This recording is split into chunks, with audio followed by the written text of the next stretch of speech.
Hi friends, not gonna lie, it's nighttime right now and I'm just sitting here with my bullet journal feeling inspired because I just watched some videos on Skillshare of different ideas for bullet journal layouts. If you couldn't guess, this video is sponsored by Skillshare. I've been feeling pretty disorganized lately in life, so I took this class on Skillshare that talked about different layouts that you can do in your journal, and beyond just productivity, I thought it was so interesting because it's a way to help me document my life better, which I'm so bad at doing. As we're gearing up towards summer, I want to make sure I'm not a workaholic and I'm continuing to cultivate my hobbies. So whether or not if you're a student and you need something to fill up your summertime, might I recommend Skillshare.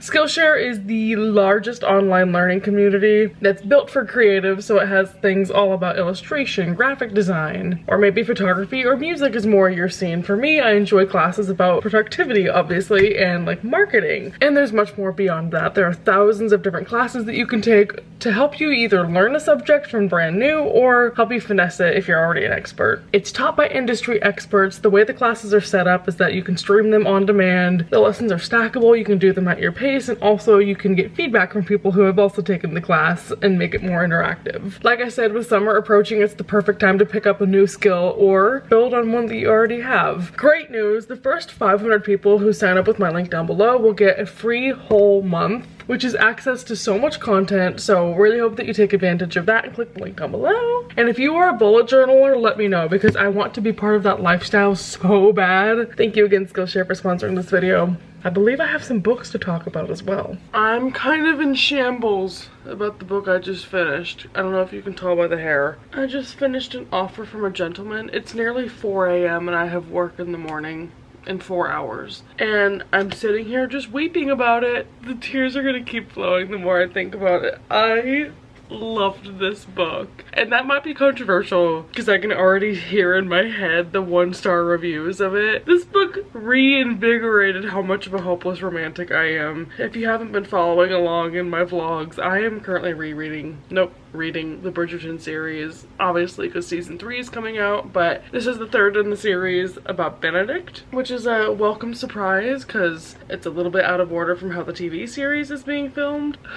I loved this book. This one is a Cinderella retelling. The main character is like an illegitimate child of one of the earls, and she has a really mean stepmom and really mean stepsisters. And so one night she gets to go to the ball at the Bridgertons and she meets Benedict Bridgerton. And he sweeps her off her feet, but she's just a little servant girl. Or she's been told her whole life like she's not gonna be anything more, and she's been lied to that she has no potential and she cannot marry. So she disappears for 2 years, and when they meet each other again, he doesn't recognize her and he just sees her as a servant girl.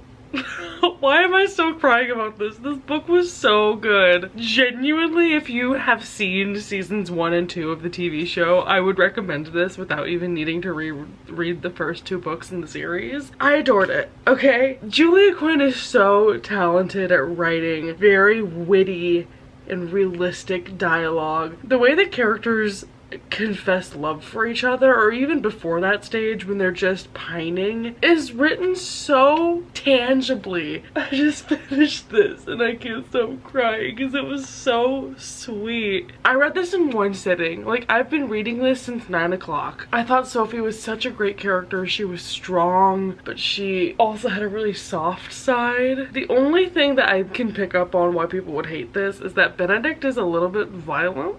Not violent, but I can tell he has anger issues, and at some point it like alludes to it directly, and that was unsolved. For what the book is, I think it made sense why he reacted the way he did to certain things, even though some of it was unwarranted, but most of the time I feel like Sophie pulled her weight and was able to snap back at him, literally. Okay, I think I'm finally done with the tears. It's definitely gonna get 5 stars. Not a perfect book by any means, but I haven't enjoyed reading a book in so long the way that I enjoyed reading reading this. I hung on to every word, could not put it down. I just thought about it again, now I want to cry. If you like princess retelling tropes, it's like a little bit of enemies to lovers, a little bit of like second chance romance. It was so good. I can't believe it. Now, I'm finally on book 4, which is Colin and Penelope's book, and I'm so excited. It is tempered a little bit because in book 2, it mentions that Penelope lost like 30 pounds. So I'm gonna pretend that I didn't read that, and we're gonna pretend that Penelope is still plus sized and happy and loving it. But I'm not sure if I want to dive right into that one or if I want to have a palate cleanser book. They're really good books, obviously, but I don't know, I feel like I need to have a little bit of variance. The book that I have out from the library to provide that variance is Bride by Allie Hazelwood. Only thing I know about this is that it's a paranormal romance with vampires and werewolves, and it's smutty. I'm very interested in if I'll like this. I enjoyed The Love Hypothesis.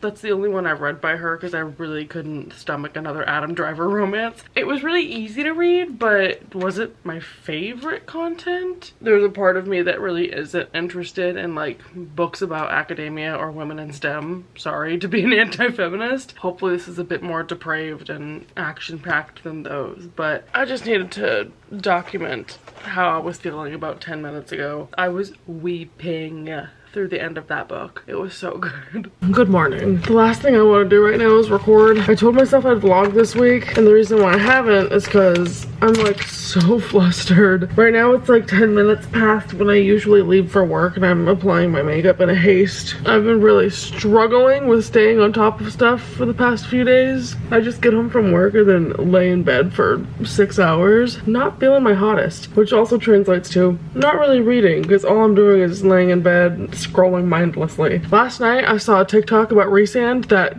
did make me cry for about half an hour, and then I re-downloaded Hinge and I woke up to a message, should we review The Damages this morning? But yeah, that was deeply humbling. I've just felt this way all week, like I need a mental health day or something, but I don't want to take one. So I've been trying to read a little bit. I can't decide if I want to dive immediately into the next Bridgerton book, which I think will be pretty good, or if I want to do a palate cleanser, which is what I've been calling them, just like taking breaks in between each one, because the season doesn't come out till the 16th, so I have like a week. So I started this, so we'll see how I like it. Usually it's really difficult for me to deal with silliness or like sarcasm in fantasy books, and so far this main character seems very sarcastic. We'll see how that goes.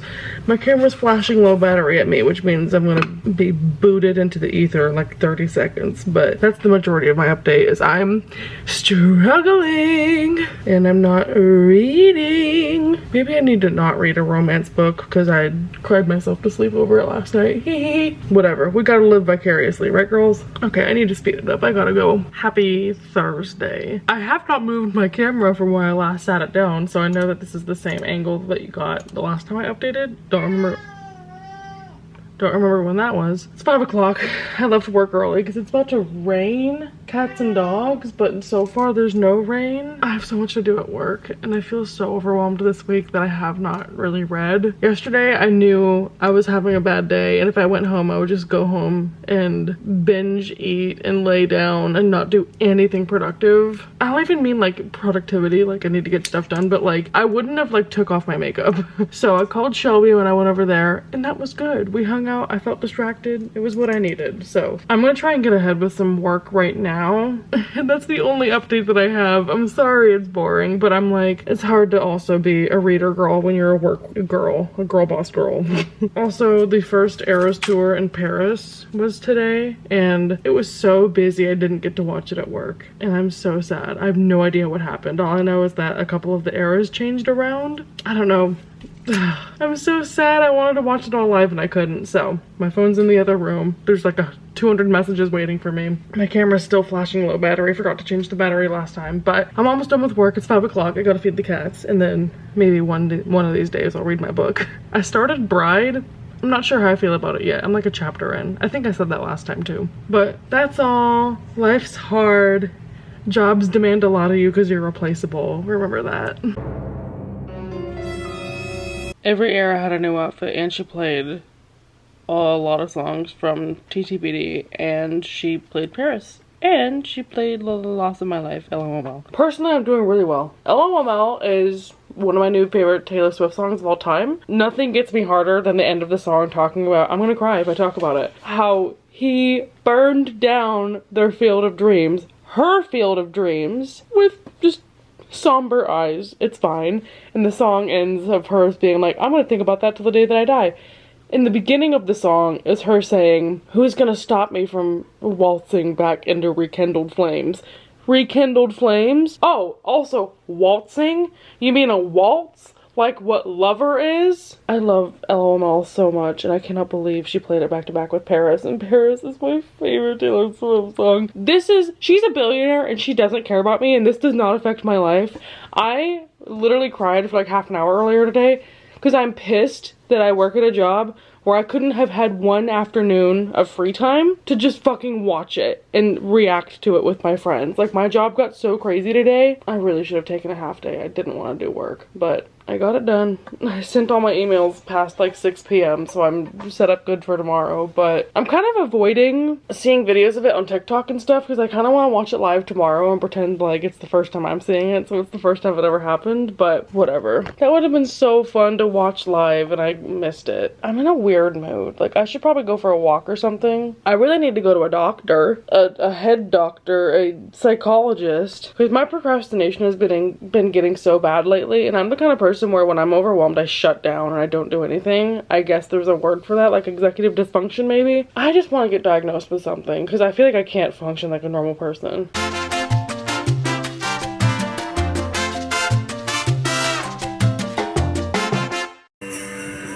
I'm scared of the door. No vacation on the whole romance is not dead. So now that I myself Jesus.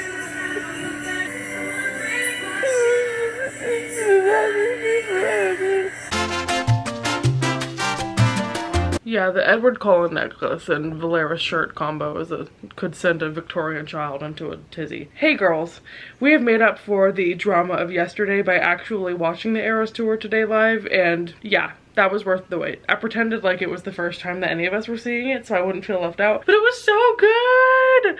I am so happy. Who Was Afraid of Little Old Me made it into the set list, and the staging of it is exactly the way I sing it in my head, of just like the rage of it. And I know I haven't talked about Tortured Poets Department at length in a video. I don't think I will for this one because it would take 20 minutes, but that song immediately was one of my favorites and I was like, shatter me. It's a shattery song, to the point where I was like this tempted to actually DM Tahara about it and be like, you have homework. You need to go listen to this song, but I didn't because I'm brave. But I loved it. I loved the whole set. I agree that the whatever platform she's on is like a Roomba. I don't know what the deal is with that. Maybe the video I saw of it was just weird, but loved it. Oh my god. If you have not seen that set, hopefully since she filmed it, it'll be available at some point, but this is not a TTPD update, it is a reading update. Which, good news, I do have an update because I read 2 chapters of this last night.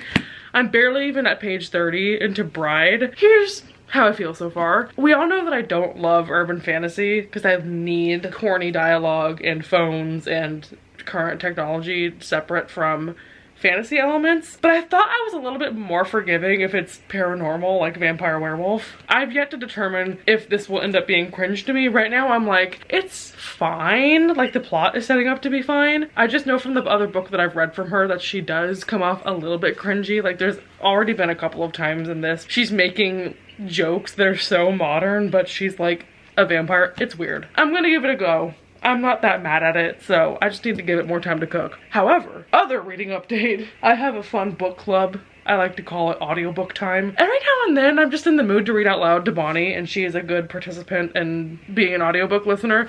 So I picked up a book from the library bookstore a couple of weeks ago that I'm super interested in, and she was like, honestly that sounds kind of good. So this is called Beyond Words by Carl Safina, which is all about animal like behavioralism. Behavior is probably the easier word. So it's all about how like science for the past however long has only looked about like what animals do and not like how they feel or if they have consciousness or what they are thinking and feeling. Right now it's focusing a lot on like elephants that he did research with in Africa, and it's just very interesting, even just to shift the way of thinking from the world is not technically just a human's world. We're all animals. So it's making me think already about what was the big word? Anthropocentrism? Whatever, John Green would probably know, but that's the 2 books I'm reading, and both of them I'm like 30 pages into. Any thoughts on animal feelings? I love elements? Please cut that out.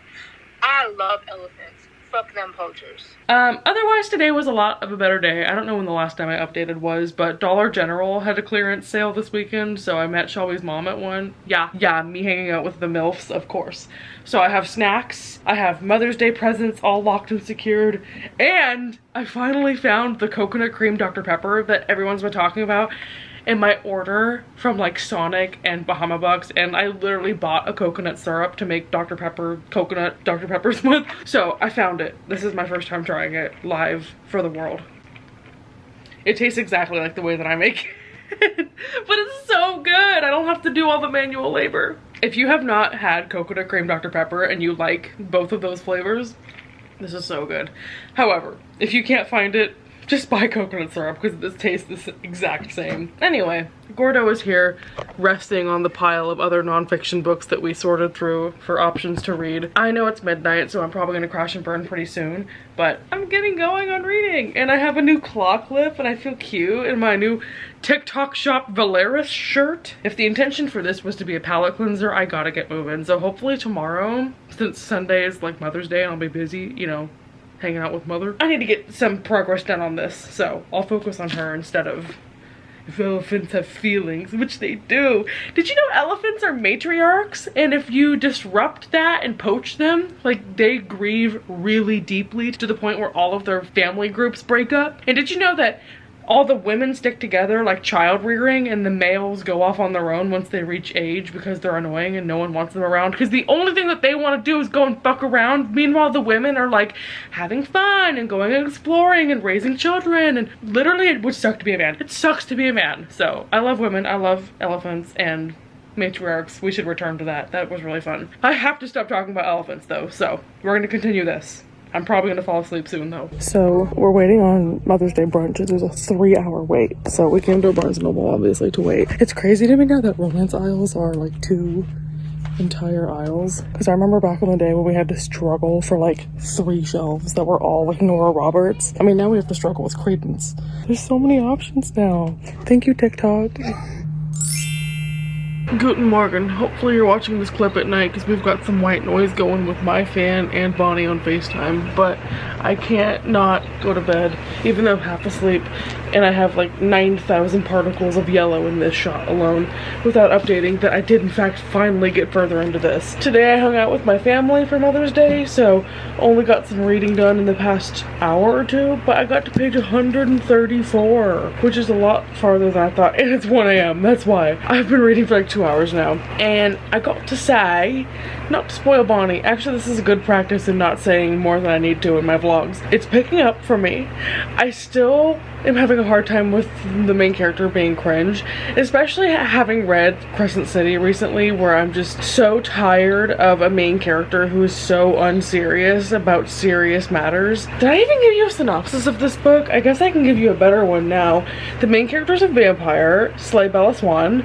Literally have my Edward necklace on as we speak because Twilight is the best series of all time. The werewolves and the vampires have been fighting for centuries. Wow, oh my god, I've never read a book like that before.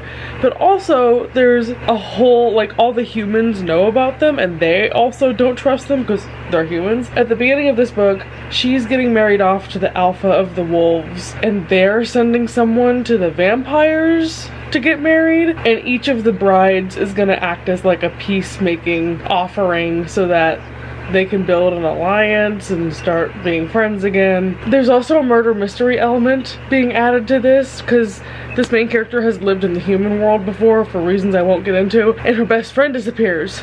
First of all, very sapphic coded best friend, but now she's dropping in the line, we're like sisters. I'm like, no, you're like lovers because you loved her. But I don't think it's actually going the way that I was hoping it would there. I'm usually not one for a murder mystery, but I'm like, damn, that's kind of crazy. What happened next? And then what happened? So she's like doing the fake marriage because she wants to get closer to figuring out what happened to her friend and hack into their databases.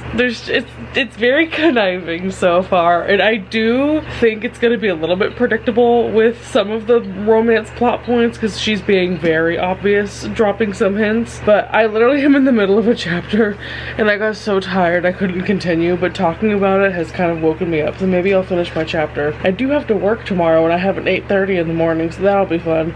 But I can totally see myself finishing this in like 1 or 2 more sittings. It's actually picking up quite well. So, Bride by Ali Hazelwood.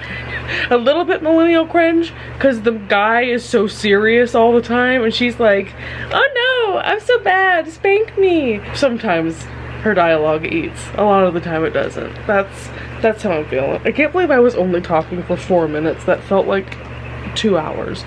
Good night. Good morning. You can tell the cats have been sleeping hard because look how like ruffled Rosie's fur is. Were you napping? Miss. Good morning, happy Monday. Got a little bit further into my book before I went to bed. So it is my lunch break. Yes, indeed, I'm diving further, deeper into Bride. This book is not 5-star material, but it's so addicting. And there keeps being like little things that the characters will say or do. And I'm like, ooh, the tension is building. I just haven't read like a vampire werewolf romance in years. Probably like never. Have I? Maybe like City of Bones? I don't know. I'm probably forgetting one of my favorite series or something.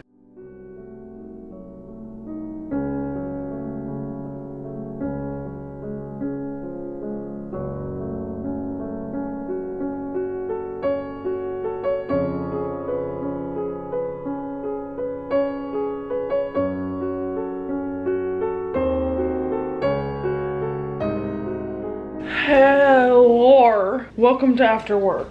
I have chili on the stove top. It's gonna be like half an hour and I need to clean all of this. I read a lot over my lunch break and now I'm on page 300. So I have like 100 pages of this left. I am for sure gonna finish this tonight because it's so good. And the kind of so good it is it's just addicting. It's not incredible, but it's definitely setting up the angst and I feel it. This is one of those books where there's a lot of romantic tension, but the plot is also interesting, so I'm not just like waiting for the scenes between the two main characters. I'm also invested in what happened to her best friend and the rivalry between the humans, the werewolves, and the vampires. I bet I'm gonna finish this tonight. I can already tell it's gonna get 4 stars, but worse things have happened. I also rated her other book 4 stars. But I have a ton of dishes to wash and makeup brushes to clean, so I'm gonna do that, if you don't mind. What a spell, what a rush, fuck me up, Florida. It's one hell. Is anyone else willing to give up a kidney to go see the Eras Tour again now that TTPD is in the set list? Who's calling me? I'm in a bad mood. Oh, let me turn off the vlog camera. No, I'm in a bad mood. I can tell the vlog this because I'm trying to make hamburger helper. POV, hamburger helper. Okay? And you know what I don't have? The hamburger? Milk. Oh. I was about to say that Who's Afraid of Little Old Me is a career-defining song, so I feel like I need to see that live. You got me fucked in the head if you think I'm going to Indiana just to see Taylor Swift. Yeah, no offense, Indianians. Also, the recipe called for cocoa powder and chili, which I've never done before, but I feel like is a professional chef level. Or my chili's gonna taste like chocolate. We'll find out. Are you hungry? Okay, I'll be back. Yes, I'm having chili in bed after a long day. I don't want to hear it, but we've got 2-bean chili with peppers, tomatoes. Gosh, what else did I put in this? A lot of stuff. Lentils. Basically a freezer clean out with cornbread and cheese. That's gonna be so good. As I eat, I'm probably either gonna watch Supermarket Simulator from Queso. I expect to finish this tonight, so this will be immediately after that, if not while I'm also eating. It's so addicting. I have thoughts for my final review. We'll see how it pans out, then I'll get back to you. So for the record, I did fall asleep while reading it, but only for 2 hours, so it wasn't that bad. Also, just finished the book about 10 seconds ago, and here's a reenactment of my response as I closed the book.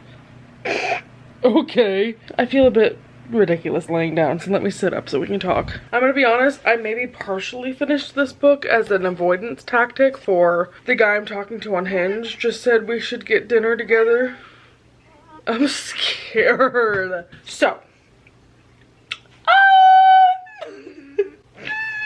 I know earlier I said it was like a very solid 4 stars. I think we gotta tone it down to like a 3 or a 3.5. I can't stay mad at it because I did read it in like 2 days. It was really addicting, but but it has been very predictable since the beginning, almost to the point of, I would almost call it miscommunication trope. First of all, let's back up. Main character's name, Misery. What? Okay, Stephen King. Stephen King wants to be her so bad. And there wasn't even like a cute nickname you can call her. So it just felt like, Bonnie pointed out, it was like the main character's name from My Immortal. I could not take it seriously because he called her by her name so often. So I was like, why do you think that I would think that was sexy? But anyway, no offense to all the people named Misery watching this video. This dude, Low, first of all, his name is Low, and anytime it would be like, we gotta go to Lowe's, I was like, boom, boom, boom, boom.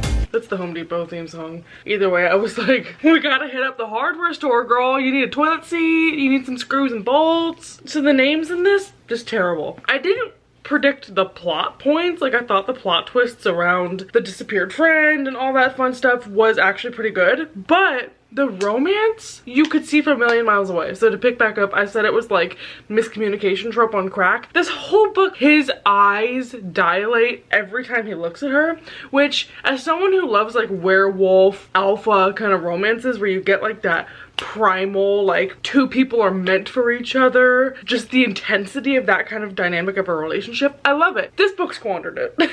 Mostly because the main character was so dumb. The whole book she's like, he doesn't like me, and it's like, you stupid, are we seeing the same thing? Like, of course he likes you. So as a reader, it was just infuriating that she's not scooping what he's pooping, like she's not picking up what he's putting down. And then there's a scene where like he lies to her that he's not into her, and it's like, where did that come from? It literally felt like New Moon, by the way, when Edward was like, I'm leaving you because I don't like you. So it just felt a little bit too kitschy and close to the material that, you know, everyone's gonna think of Twilight when you write a vampire werewolf book, so you gotta be unique from it. And it was a little bit too on the nose. So that was weird. Also, all the sex scenes were awkward. Like, once again, I've read things in this genre before, and maybe this was trying to be like a sampler platter of characters who have not or experienced mating bonds. The sex was just so awkward, it almost ruined it for me. And there weren't that many sex scenes for the amount of sexual tension that there was. Like, it was fine. It also just made me think about Crescent City, because it's the same thing where the guy is very serious and the world is very serious, and the main character is